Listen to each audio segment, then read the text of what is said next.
Mm-hmm. Yeah, you sound great. Cool. What is up, everybody? It is Wednesday night. Welcome to the latest episode of Doc Talk, episode 22. Let's go.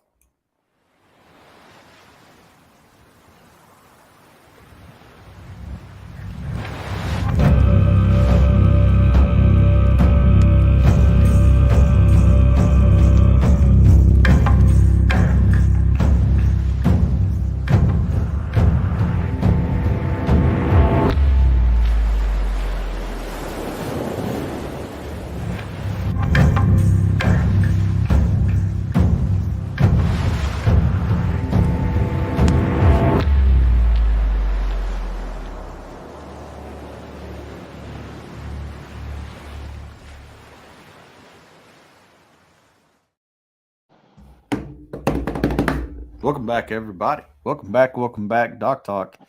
It's good to be back. It's good to see you guys. Good to see you Good. too. Thanks for having us on, Chad. So, hey, you guys are having me on. I'm just here. I'm just the guy with the computer setting this stuff up. That's all I am. So yeah, a couple repeat offenders tonight back on Doc Talk, and one just joining us, Mr. Jim Ware. Hey, man. I'm sorry I'm late. You're not late. We just started. All the Oh, Right on okay. time. only thing you missed was that boring Jameson Redding intro. And you've seen I that got you. before. Yeah, Okay. you've seen that one once. It's like a Calvin Klein commercial. Right, Nah, right. Yeah, that's what we call it. The Calvin Klein ad, just so you guys at home know. Okay, so Doc Talk. Everybody knows the rules. Everybody's the host. Everybody's in charge. What we do is we ask you guys at home that are listening to the show, throw up some questions, throw up some comments in the message boards, and we will try to answer those as we go. If you guys hear something that you want to hear, then yeah, let's talk about it. Let's talk about it. So how's everybody's season going? We'll just room. We're in summer now. We'll start with Dale, and then work our way around. Wow. How's my season going? Well, first year tournament fishing. Finally jumped into that. And I accomplished my first goal on the first tournament. Got one scoreable fish. Awesome. Perfect. Second tournament came in fourth. Good deal. And it's kind of Definitely. gone downhill from there because, as you can see, Mr. Timothy Morris, Modog, who lives about a quarter mile from me, my third tournament, thankfully, there was a trash fish pot because I caught 4 catfish, 3 crappie, and a sand bass. And yes, I did win the trash fish pot on that one. And then we just had another tournament this past weekend, and all I could catch was catfish. Ah, So I'm Welcome still to- catching fish, just not bass. Trash Master. You've been called the Yeah. Trash Master now. My gosh. Yeah, that would definitely be where I'm at right now. So anybody that gets out there, if your tournament is running a trash fish side pot, please throw in the $5 for the poor people like me that can't catch bass but can catch everything else. Hey, man, I would like to tell you that it doesn't happen to us, but it happens to us all. Absolutely. Then, Yeah. So other than that, having a great time learning, getting out, meeting new people. Like Tim there, didn't realize he's literally a quarter mile down the road from me, and we met online and tournament fishing. So get out there, at least meet the people. It's a great time. right. How about you, You know, Josh? Well, Your I was season's going to say getting ready. for Dell, this being like your first season tournament fishing, right? I think, it's a really cool opportunity if you're able to document that and capture it and share that out. That perspective of that new tournament angler is something that there's tons of content out there, but that specific content really isn't there.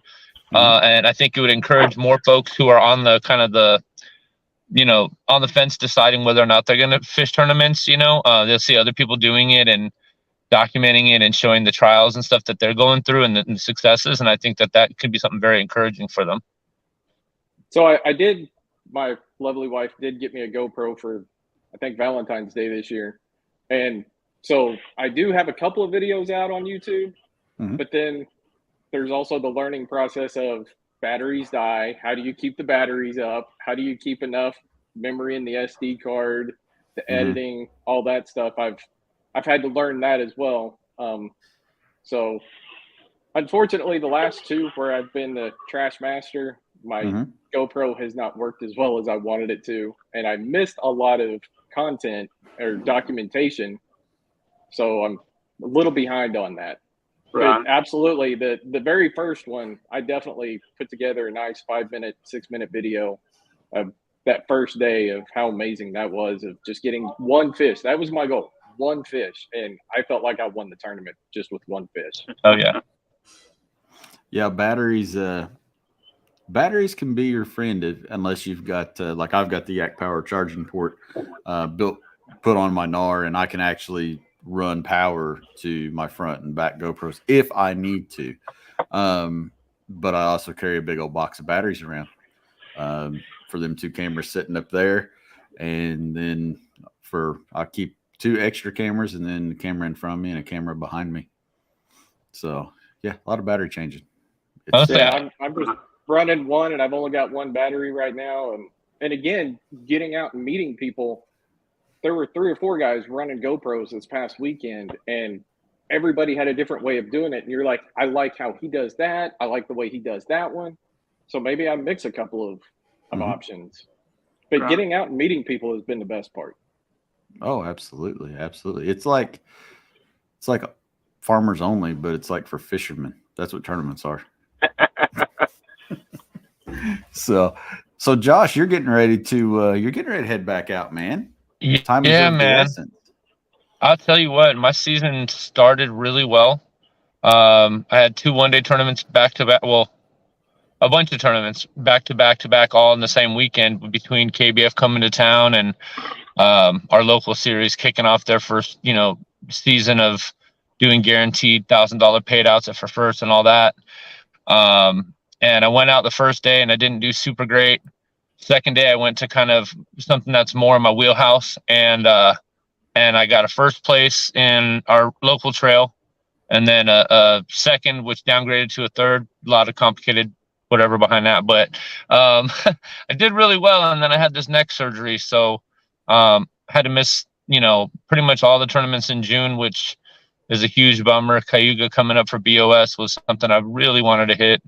But I'll be getting back to it July 15th with the Mid-Atlantic Kayak Bass Fishing Series out here. I'm keeping it pretty much regional, local for the most part, just because between the neck surgery and new job and everything else, a lot of stuff going on locally at home. There ain't nothing wrong with that at all. Yeah, Mr. Jim Ware, man, like the man will travel. What's been going on? What's been new with you? So I don't know if the last time I was on, if I had made it to Florida on a trip and come back, or I was headed to go. You was getting ready to go. So I made a week-long trip down to Florida, fished 6 different lakes, got to hook up with Miss Jean, and fished a lake down there, and that ended up being the best one out of all the lakes. So I had a great time doing that. Tournament-wise, I've been in a slump for a while, and just this past weekend was a KBF trail on Lake Chickamauga, and I ended up placing on day 2. They have each day's this standalone tournament. So day 1 I was 11th, and but I found something that I didn't know about, and day 2 I went straight there, and it was a school fish in about 18 to 30 feet. It was on a submerged point, and it was a big school of fish, not even giants, but I caught so many. I had so much fun catching fish in that tournament. Day 2, though, after I got my limit and realized that about 17 inches was the biggest fish I'm going to catch out of that school, I made a move and to a ledge that was fairly close to where I was at, and I pulled a 21.5 off of it, and that moved me up to. Actually, I come in 5th place. The highlight of the whole tournament, that was big fish of day 2, so I got a little check for that.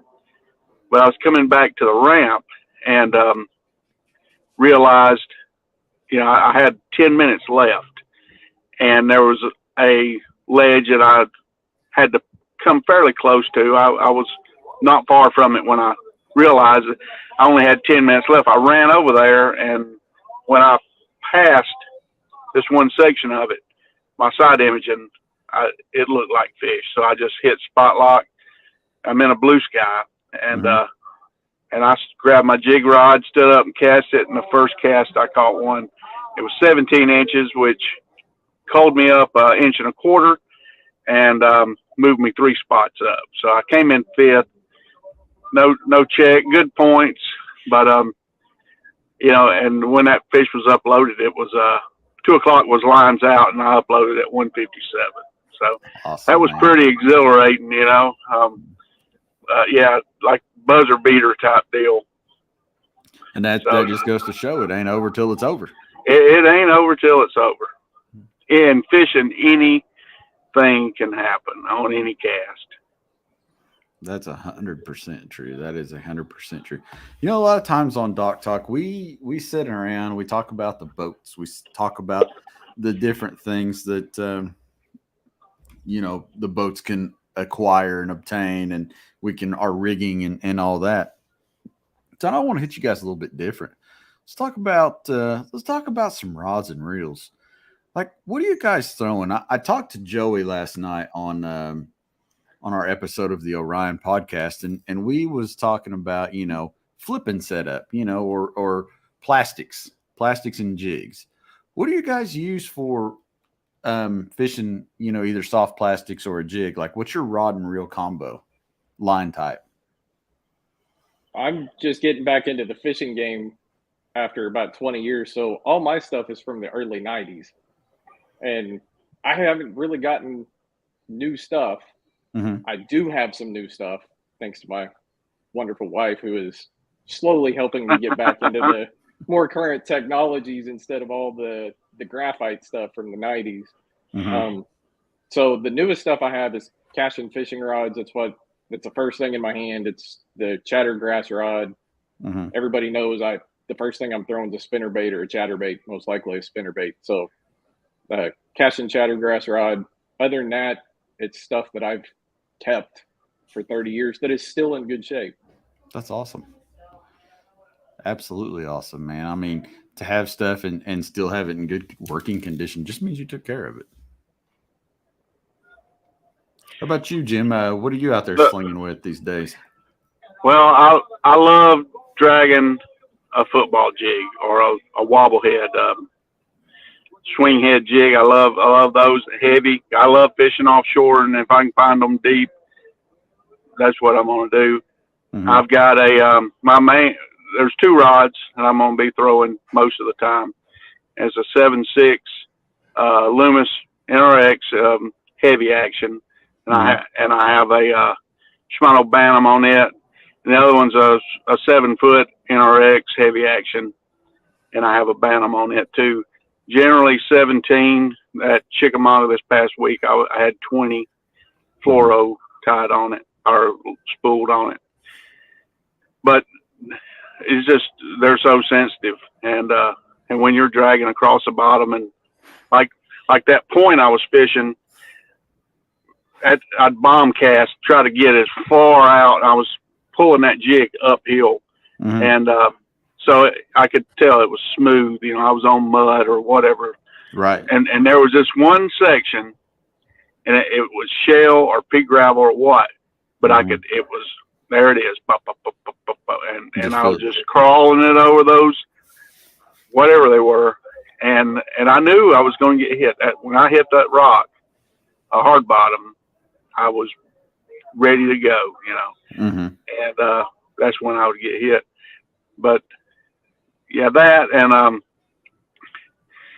I've got a IMX Pro crankbait rod. I have Curados on all my other rods, but I like throwing a crankbait too.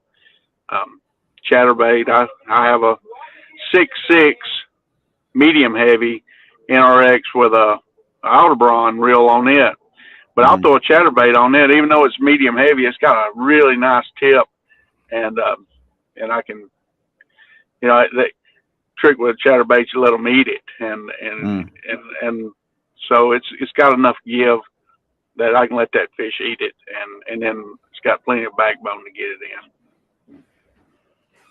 in. Okay. Question from the crowd for you, Jim. Tell us bank beaters to help us learn how to move out and catch more fish in deep water. Okay. Electronics. Get as proficient as you can at reading electronics. You get the best electronics you can afford. You don't have to have the most expensive, but side imaging is a huge tool for me. I have live scope, but side imaging is what I really pay attention to. That and map study. You download Navionics app, or I have a Garmin unit, so I have the Active Captain app, and it's got mapping on it. And that's the tools I use to go offshore. Maps, and once I get on the water, like I said, side imaging and just looking for fish. There's some apps. There's some pages on YouTube. Fish the Moment's one of the best that I've seen, where the guy can explain to you about reading electronics, and he doesn't blow your mind. He explains it really clearly and well. I've learned a lot watching that kid on electronics. Very good. Very good. I like it. Real quick, I got a question for Jim. What specific structure are you looking for offshore, whether it's in map study or on your electronics? Well, while I'm looking on maps, I hard bottom, road beds, especially in man-made reservoirs, old road beds, building foundations. Sometimes they'll have rock listed as a rock pile, as a fish marker or something like that. Creek channel bends, high sides of a creek channel. A lot of times that's a hard bottom. Anywhere along a major, say, Tennessee River system, so you'll have 50 foot deep in the main channel, and then it'll come all the way up to 6 foot or whatever, and there'll be these remnant sandbars on the side of the river. Shell beds are likely to be on the high spots of those old sandbars along the river there. And like if you was to Google Earth, Pickwick is actually a really good lake to look at to kind of understand what he's talking about there, because Pickwick has, as you go south towards the Wilson Dam, it gets pretty shallow in areas back there, and you can see a lot of those sandbars that like he's talking about. Yep. There's actually some old Indian mounds in Pickwick there that they catch fish off of that are submerged. But yeah, but once I get on the water, I'm looking for on my side imaging or down imaging, the return showing me that it's a hard bottom, and what that's going to be is a really bright glowing, depending on what color scheme you're running on your electronics. I run it's like an amber color. So if it's mud, it looks almost burgundy, and then if it's a hard bottom, it'll be bright yellow. And I know that's a hard bottom. I go scan it, and a lot of times there's a school of fish on it. They just love those shell beds and such this time of the year. Yeah, and that's it. Almost, if you're looking at your graph, Dale, to kind of explain, it almost looks shiny. Yeah, on your side imaging. That'd be the best way to put it. Like when you're cruising down through there, it will look shiny, and you'll see rice a lot of times. The fish. The fish look like grains of rice. Nice. Yep. All right. Hey, Josh. So you like what's your rod and reel setups? What are you using for shallow flipping, pitching, and then throwing jigs and plastics? Well, I'll tell you what. I've got a couple rods kind of like Jim. I've got one in particular that's my absolute favorite. Whether I'm throwing a chatterbait or even throwing, I like throwing 3/8 ounce and ½ ounce flipping jigs, but I like throwing them on deep wood, like 18 to 25 foot deep. So a little bit different than Jim's Pro. We don't really have ledges out here unless it's in the rivers, and that's totally different, you know. So a lot of the reservoirs out here have standing timber that's 20 to 50 foot tall trees, you know, and so I'll pick those apart. But I got a medium heavy 7.3 iRod Crusher is my absolute favorite chatterbait rod and jig rod in general. And Jim knows about them. Jim knows all about them. Rod. Yeah, that's I've got like 5 of them in my lineup. I mean, I keep a couple different colors tied on, and if I'm going out and just fun fishing, that's how I rock. But if I'm fishing heavier cover and the kind of the thick sloppy stuff, then I'll go over to like the heavy Crusher. But that 7.3 medium heavy is just money. I usually have a Super Duty wide, a loose Super Duty wide reel. I like the line capacity on them. I can kind of do a little more with them, and have a lot of versatility as far as lure weight choices that I'm throwing. So I've got a lot of those in my lineup, and almost all of my rods and reels that are on my bait casting setups are all a 12-pound P-line tactical fluorocarbon. I don't do a lot of the. I know a lot of the guys like to do, braid to fluoro leaders and all that, and I hate fiddling with that out on the water. I really do. So I'm running pure fluoro all the time. If I switch up from that, it'll be for like big swim baits and stuff, and then I'll have heavier line and usually mono, like a 17-pound mono for like a big swim bait or something like that. But that's good. That's good. I'm the same way on my bait casters, man. I run full fluorocarbon. I unless it's my frog rod, and then it's straight braid. But right. Everything else is straight up fluoro, with the exception of spinning reels and, like I said, the frog rod. So yeah, with you.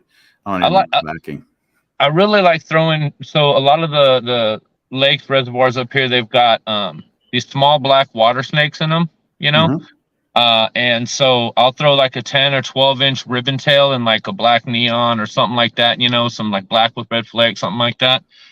Texas rigged, and I'll throw that on the bait casters, and it's nasty, man. Like a 1/4 ounce pegged tungsten bullet weight. I mean, you can't beat it. They go crazy for it when they're not hitting the jig. So now, we're talking about lures and everything, let's kind of get into this, and this is your own fault, Josh.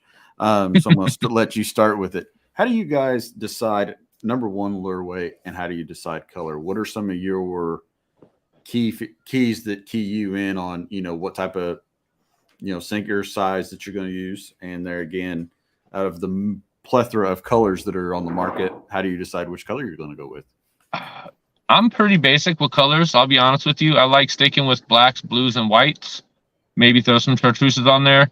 I know a lot of people will change their colors up based on how the sky's looking and all that.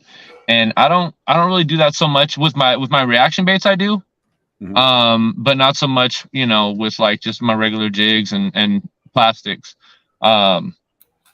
As far as weight goes, I think rate of fall can play a big part in it. A lot of times, some fish, especially when they're sluggish, they like that little bit slower fall, because it really gives it more time in their face as it's going down, unless you're fishing the bottom, or working the bottom real heavily. But the rate of fall, I think, has a big impact on how the fish react to the baits personally. And then also another factor is current. Obviously, if I'm fishing current and I got to get the fish are sitting low, I got to get past that current and get through that current, or I'll fish a lighter jig, for instance, and kind of work with the current, and let the bait kind of look a little more naturally, kind of pushing down river, for instance. So they're seeing something that looks like a natural forage, That's me personally. How about you, Jim? If you were to look at my soft plastics box, or bag, 80% of them are going to be black and blue flake, and that I throw that all the time. I mean, clear water, muddy water, it just gives them a profile, and I catch fish with them. Even when, people say morning dawn, they're hitting this. I hadn't had a problem throwing a black and blue flake. I do have, like in really clear water, I'll put on something that like a Alabama crawl color or something like that looks really natural. But in my mind, I know if I put the black and blue flake on, they would probably hit that too. They might not, but I'm that confident with that color. Or just what's the Berkeley Mac scent? Just the black. Straight black, yeah. Black mag hitworm, or the kingtail. I catch a lot of fish on that. A lot. So I'm like you, Josh. Black, the basic colors, but I just tend to throw just a dark color because it gives them a profile. Is how I look at it. Find it makes it less easy for them to pick it apart. Find it interesting. Yeah. No green pumpkin has made it in here yet. How about you, Dale? There you go. I'll be your green pumpkin guy, because here in Oklahoma, if you don't have green pumpkin, everybody's asking you why you're not throwing green pumpkin. Right. However, I do have a bag of the black with the blue flake in it. As far as weight, Joey said it last night on the Orion podcast. Everything I throw is 3/8. Everything. There's nothing that I don't have that's not 3/8. Just like he said last night, I know exactly how that's going to come off the reel. I know exactly how I can cast that 3/8 ounce weight. So everything I have is 3/8. That's awesome. That is awesome. That's a good shout out to Joey as well for some of his comments last night. Now, another thing I think that really, since we're on this topic, and I think it plays right back in on your reel speeds, like when you look at your actual, speed. I mean, 7.2 to 1 used to be fast. Now that's kind of becoming slower reels. What are you guys fishing with as far as your speed? Are you guys running some of these new hyper fast reels that are out there, or are you guys just sticking with the 7.2s? Whoever wants to field it. And how do you choose? I've got every reel I have is a 7.2 to 1, except one. I've got and the only reason it's a 8 to 1. The only reason I got it is because it was the only one that they had at the time. It's a Corrado it's a 150, and so I've got it on a flipping stick. And so I can flip and get it up quick, that to go to the next spot that time. But yeah, 7 crankbaits, I'll throw the 7. I can reel slower if I need to. Is the way I look at it. I'm used to using that speed. So every reel I pick up, except that one flipping stick, is going to retrieve as about the same as the next one.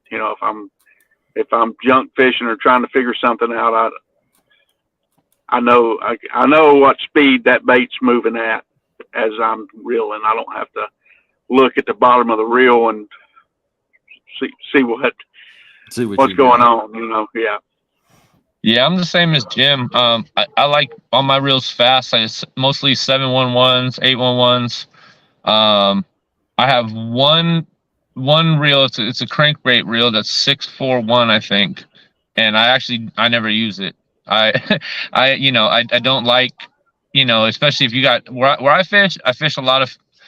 If I'm fishing the reservoirs, they're, like I said, I'm fishing in like 20 feet or something like that, and those fish, when they get it, they either shoot straight up to the surface and launch, or they come running straight at your boat and past it. And if you're fishing anything with a slower gear ratio, you cannot keep up with them fish, and you lose a lot of them, in my opinion. So I like, kind of like what Jim was saying, I really like to be able to have control of that cadence and that speed as much as possible. I can always slow down, but if that reel can't go any faster, well, damn, what am I doing? Right. So I kind of leave them out of the arsenal for the most part. I still have my old Shimano Speedmaster when the Speedmaster meant 6-1. Mhm. So I've still got that sitting in the garage, and you guys are making me think I might want to trade that out on my Bushmaster telescopic flipping rod, because right now that's got a 5-1 sitting on it. Mhm. So I may go grab that Speedmaster and throw that on there. But my new stuff, all the Shimano Corrados, about 6-7-1 is what I'm using. Plus, like I said, primarily I throw a spinnerbait first. So I'm just keeping it up and down, Mhm. just out of sight. And I don't need 8-1 speed to do that. Right. Yeah, I'm kind of a mixed bag. I've got a little bit of everything. Actually, the weirdest thing that will probably blow most your guys' minds is I actually throw a chatterbait on a 5.4. Oof. Yeah, I couldn't do it.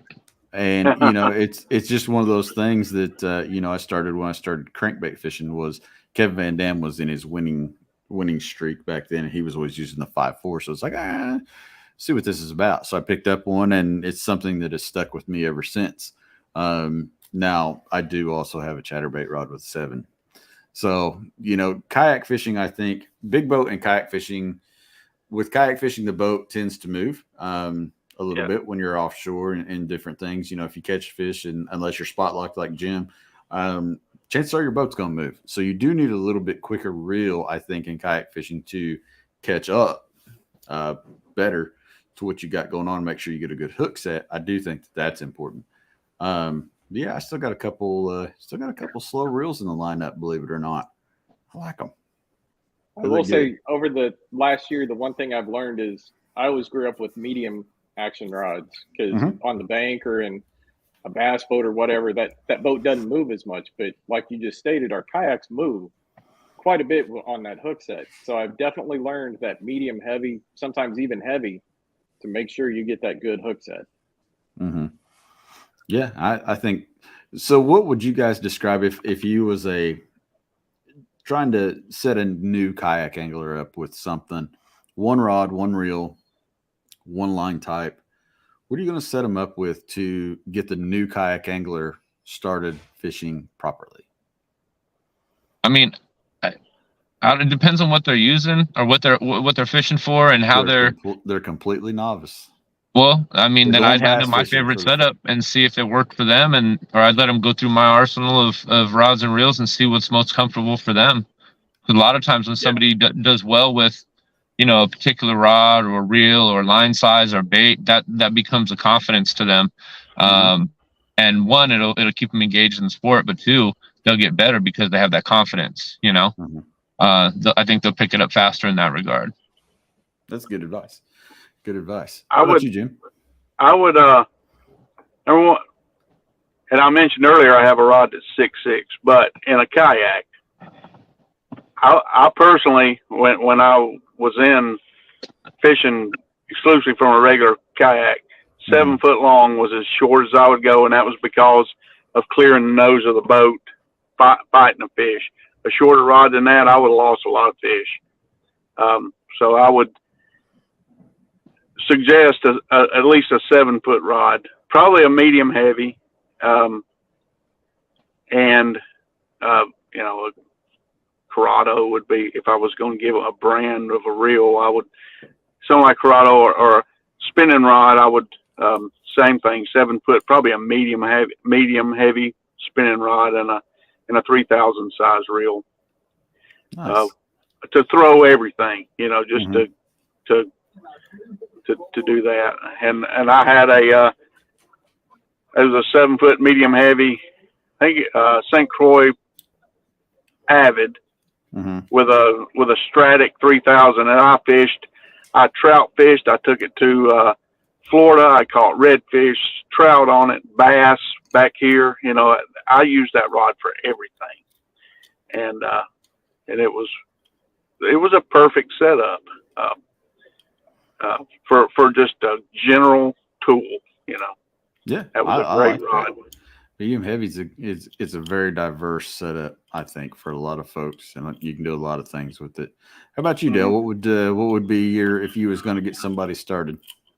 So a year ago, I was throwing 6-foot mediums out of a kayak. And that's because that's what I grew up with. That's what I knew. And I could still, even after a long break, I could cast pretty accurate.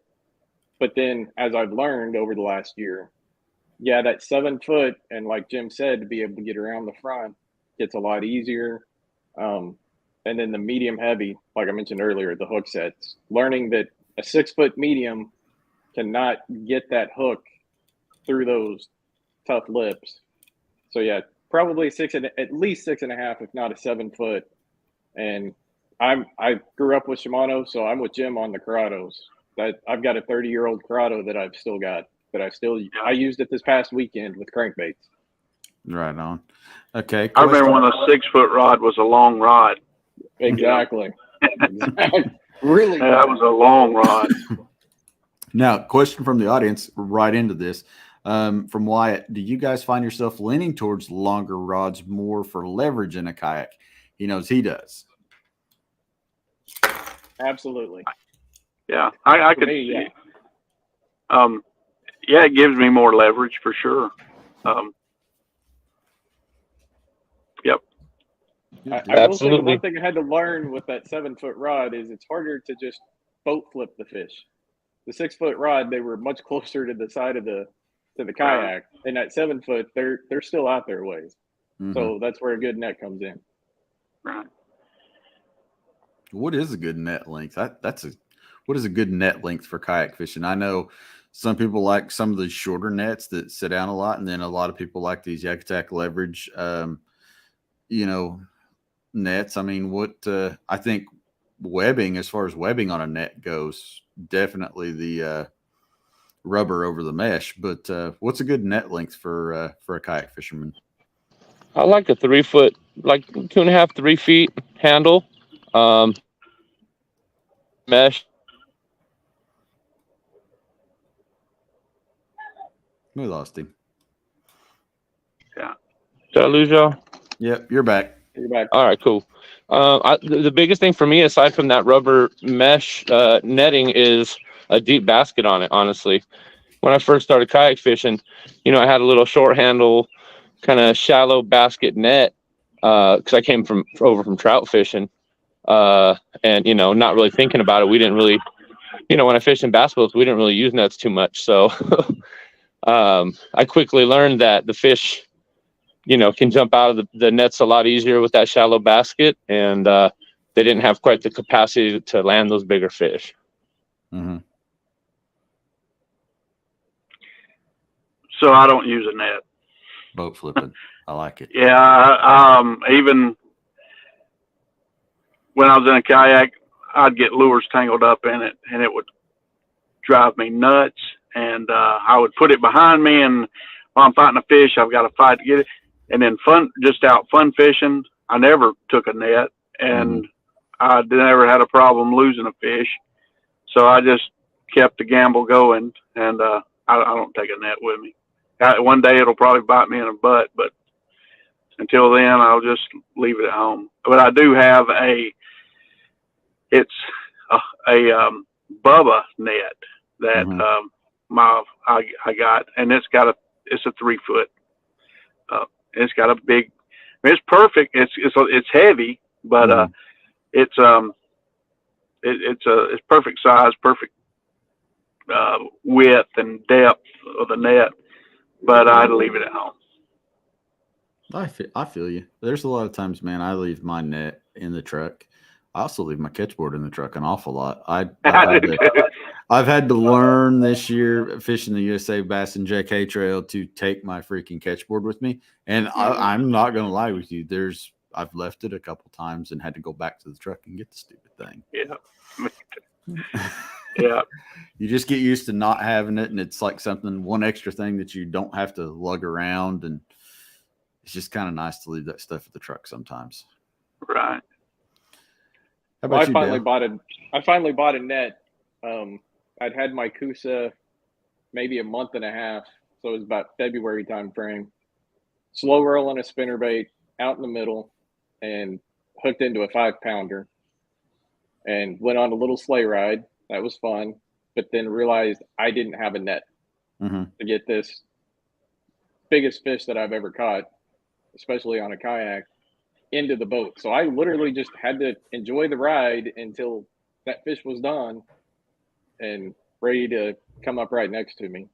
So I got a 3-foot net from Bass Pro Shops right after that, and it's nothing special, but it's there for the next 5-pounder that wants to, or 6-pound catfish that Right. they want my spinner baits mostly. Mm-hmm. Yeah, I can see that. So I guess we'll talk about line here a little bit. Fluorocarbon is all the rage. Braids all the rage. What are you guys using in? Is monofilament lines? I mean, is it still relevant today? And what we do for fishing? That's all I throw. I do have 2 reels with braid on it, and I really don't like it. So I'm still throwing strand monofilament, just like my grandfather did. Mm-hmm. And it's easy for me to tie. I know it's going to have stretch, which is kind of a downside in our kayak, but I know how to cast with it. I know how to tie with it. I know how it's going to react with the lures. I just stuck with monofilament. Yeah, there you go. I've got a friend, that's all he uses, monofilament, but I'm straight fluorocarbon unless I'm going to Florida or going to be fishing grass, a frog or something, or around a lot of grass at Gunnersville. I have straight braid on them, but I don't use a lot. I don't use a lot of topwater lures. If I do, it's a whopper plopper or buzz bait, so I can throw. I don't have to worry about my line if my line sinks or not because it's Mm-hmm. moving. Right. Yeah, I'd say the same. I've got the one rod that's got the braid on it, and that's really it. Like I said, as far as topwater goes, and that's all it's for. How about you, Josh? Mostly fluoro, but I do like heavier mono for, like I said, the big swim baits. Mm-hmm. I don't throw them as often as I'd like to, but I don't have as much confidence in them as I do some of the other baits that I have in my arsenal. So, but I do, I have my swim bait rod, and it's got I think 17-pound, some type of P-line mono on it, but I don't remember which one I got on there right now. But aside from that, it's mostly fluoro. There you go. That's good to know. Spinning rods is something that we really haven't talked about. Are you guys spinning rod guys? Are you throwing braid with a leader? I love them. I'll throw. I mean, all of my spinning rods have anywhere between 8 and 10-pound fluoro on them. Mm-hmm. Just like with the casting rods, I like a little bit longer rods, and that 7 to 7.5 foot range is kind of like the sweet spot for me, I think. But yeah, I mean, we've got tons of smallies up here, and we do a lot of finesse fishing. And so I always have at least 2 spinning rods on my kayak at all times. Mm-hmm. Yeah. I've got a drop shot rod, and it's a 610, I believe, is what the length on that is. And I've got straight braid. I have braid, and I tie it to a whatever size leader I need for drop shot. Mm-hmm. The other spinning rod I have is a 7.4. I think it's IMX. It's their swim bait, but it's a spinning rod, and I have 8-pound fluoro on it. And I like throwing 1/4 ounce ball head jigs with a Kayak with it, or the Okashira screw head. Yeah. For spots and smallmouth or large, whatever wants to hit it. But when I go to those Highland reservoirs, I definitely take that rod with me and throw those small swim baits. I almost always have at least 1 spinning rod, no more than 2. But typically, the only time I'm going to pick that up is when even the catfish won't hit my spinner bait, or I'm out there trying to find sand bass. So my spinning rods are mainly to catch sand bass. That's what I mainly use those for. And there's 6 foot and running the same 8 to 10-pound test monofilament. Right. That's good. That is very good. So spinning reels, I mean, I'm sure everybody's using probably the fastest spinning reel they can get these days. I know mine are up in the sixes now. I don't have anything faster than that, but hopefully soon. Um, assume you're all using a six instead of a five these days on the speed. Whatever the Luth custom what is it, custom pro spinning reel, whatever that is, I don't even know. I don't pay attention to it because the majority of the stuff I'm fishing, with my spinning rod is either small plastics or paddle tails, and so I don't really need any speed per se. So I don't know. I don't look at that for my spinning reels at least. I couldn't tell you what ratio my spinning reels are. It's in the boat, right? Yeah, it's in the boat. Yeah, my newest mono spinning reel, I don't even know what speed it is. Mm-hmm. All right, we got a quick question from the audience. I have Kevin. He's got a Coosa FD. Should he spend the money and upgrade his seat and the drive, or should I sell it and invest in an RFD?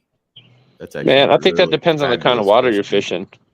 Personally, I mean, if you're fishing, I'm a huge fan of the NAR. I love the Coosa FD too. I had them a Coosa FD, a while back. God, that's a tough one. It depends. If you're fishing a lot of offshore and even big water, big lakes, with tons of miles of shoreline and stuff, I would just go ahead and do the NAR personally.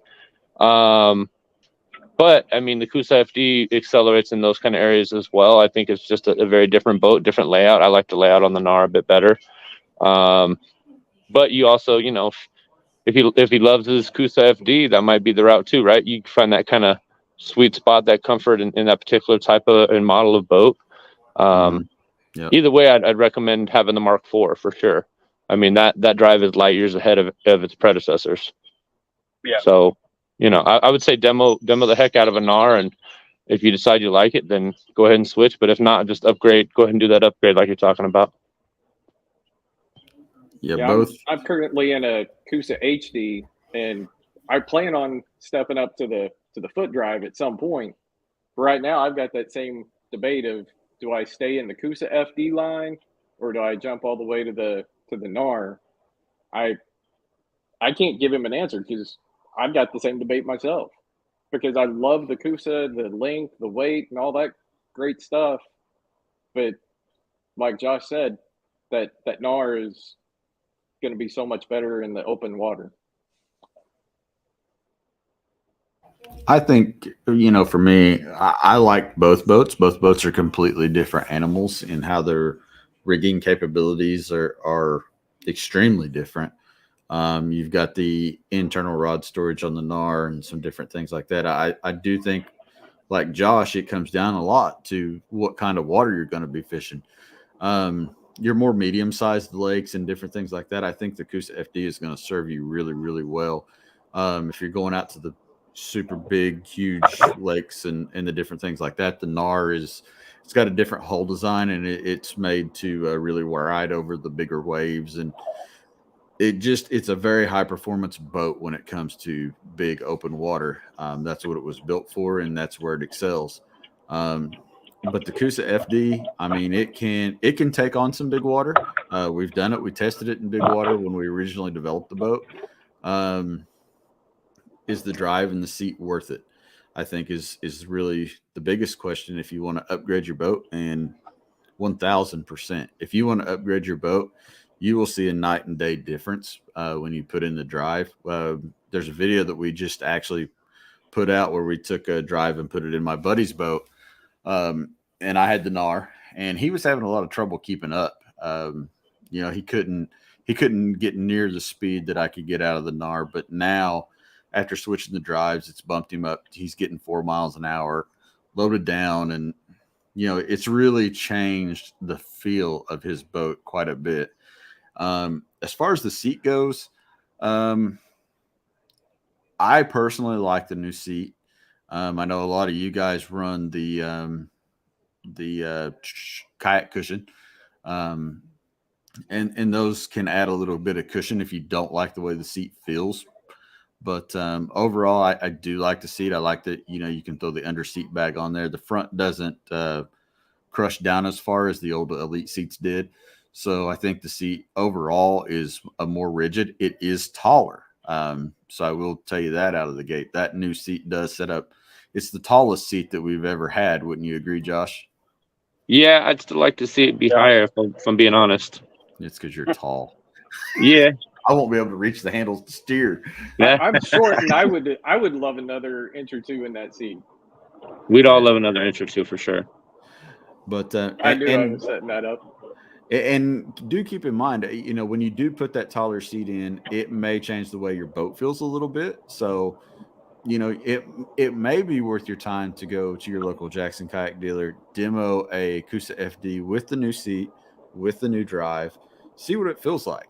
See if those are the upgrades you want to make, and then put it head to head with the NAR and see which boat's going to fit your needs the best. I mean, that's really key. Do we have anybody down in Middle Tennessee? It looks like that's where he's at. Oh, we got all kinds of Middle Tennessee. That's what I thought. Fork. Well, I was going to say Caney Fork, or even hook up with the local Jackson team member down there that has the models, that you're considering. Mm-hmm. And they probably have the Mark IVs. So that'd be another way of checking it out for sure. Yep. Caney Fork.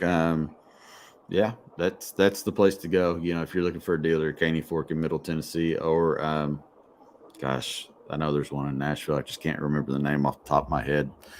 But yeah, put them head to head, see what it's all about. And, the best way to try the current boat you got is to go out and test drive the new one and, see if those new parts and work for you. And we'll be glad to help you get them upgraded. We've got a sale on the drive right now. $9.99 or something like that. The River Store. Miss Jean has got me. It's the River Store. So check those out. And Music City. There's all kinds of good Jackson Kayak Shop. Go to the Find a Dealer page at jacksonkayak.com. They can help you. So anyway, well, we've made it 51 minutes, and that means we've pretty well made it the hour. So I'm going to let you guys kind of start rounding out here onto home plate. Thank the people that you want to thank. Tell the good folks at home where they can learn more about you or follow you guys on the social for more tips and tricks. Not all at once now. I'd like to thank, Dugout Bait and Tackle is a Jackson dealer in just north of Atlanta. It covers a huge area down here. Got everything you need for kayaking or fishing. All the top brands. And we've got plenty of Jackson kayaks and a demo pond and a staff that is just passionate about fishing and kayak fishing. They've got a rigging room and several guys who are just wizards when it comes to rigging a kayak. Check them out they can go to their Facebook page. There's lots of pictures. Also,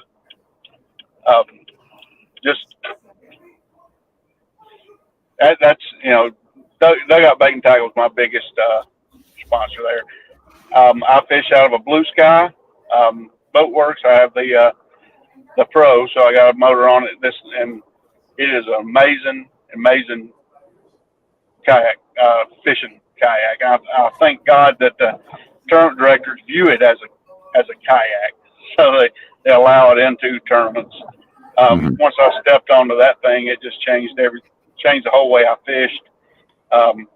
And I'm getting a little old, so the high seat and being able to get up, move around is a big plus for me. I do have a NAR, and I love that boat, but I tend to fish out of my Blue Sky more because I have all my electronics on it right now. So, but yeah, that's Dugout Bait and Tackle's my bread and butter on when it comes to outfit and what I'm using and picking up fishing supplies.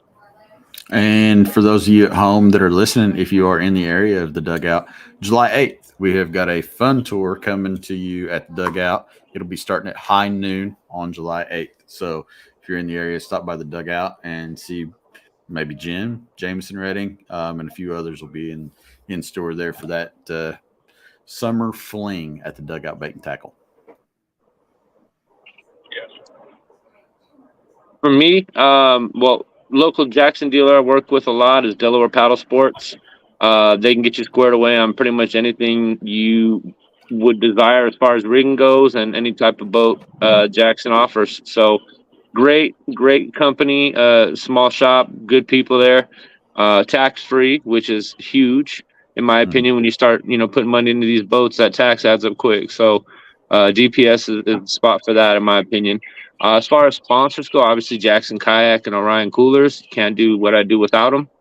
iRod, huge supporter of mine. Actually, Jim is one of the reasons I'm with iRod, funny enough. But you already know that. Aside from them, Dakota Lithium, P-Line, Malone Auto Racks, and Yakima and Benning Branches are all, people and companies that support me and what I do, and I try to return the favor as much as humanly possible.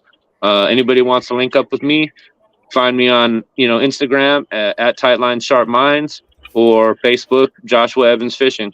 That's about it. What about you, Dale? So great Oklahoma Kayak. Got some team shirts going in. 2 locations, Tulsa and Oklahoma City. Dave Lindo, Melissa, great people. If you go in there and you actually get to talk with them, amazing. They're the ones that helped me get started with kayaking and Jackson as well. So Oklahoma Kayak, to me, there's really no better place, even though I've been to Dugout, and that's an amazing location as well. But can't say enough about Oklahoma Kayak and what they've done to support me just in the early stages of getting started. Mm-hmm. Good deal. Hey, Chad. Yep. Can I just want to do one more thing real quick. I wanted to mention our local JK trail. As Rudy Yarworth, he's also on the JK team. He's running 2 different trails out here in Maryland, the Potomac series and the Conowingo series. Great grassroots series. I haven't been able to fish any of them yet because of the surgery and the new job and everything, but Rudy runs a tight little ship there, and it's on a couple of really great bodies of water out here. So check them out. And if you're looking at that next level competition, but still that regional local field, Mid-Atlantic Kayak Bass Fishing Series, we got an event July 15th. All right. And for all you guys at home that are interested in the JK Trail, I am dropping you a link. Paste. Send it in the comment section. So if anybody wants to check out the JK Trail, it's in there for you guys to go check out. That's the entire tournament list of what's going on here this summer. I know, man, this weekend there's actually, looking at June, there's several. 1, 2, 3, 4, 5, 6 tournaments this weekend on the JK Trail out there across the land. So we're excited about that and what it's brought to the table. So, but with that, we'd like to thank obviously Jackson Kayak, Orion Coolers for all their help in making this podcast a thing, and obviously our team out here. Without you 3, this podcast is not possible. So we thank you guys and everybody that's been on it.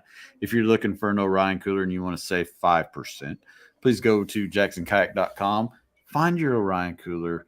Look at all of our we've got like limited edition coolers. We're almost out of the yellow ribbon cooler that goes towards cancer research. So check those out. Then we've got the new one, tie-dye. That's for autism. And then we've got a few more new ones that are coming. A few new ones that will be out here later this year. They're all 55s. But if you want to save 5%, enter Orion Rocks at checkout, jacksonkayak.com, and you will save 5% on your Orion cooler. And remember, those accessories ship for free when you buy your Orion cooler. So do that. And then Z-Pro Lithium, thank them for their support of the Orion Podcast and the Orion Podcast Network. They've been great for us this year, keeping us powered out on the water. Bassco Fishing, get you some swag, basscofishing.com.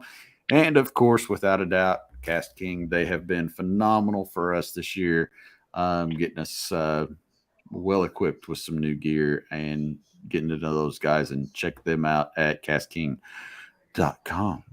With that, thanks for watching. We will be back in 2 weeks with a new episode of Doc Talk. So that will be the 28th. We will be back. New panel, new conversations, in the same good time. Joey ain't here, so I can't say it, but he said it last night. We'll be seeing you. Sideline Star Mines. Let's go. Thanks for watching, guys.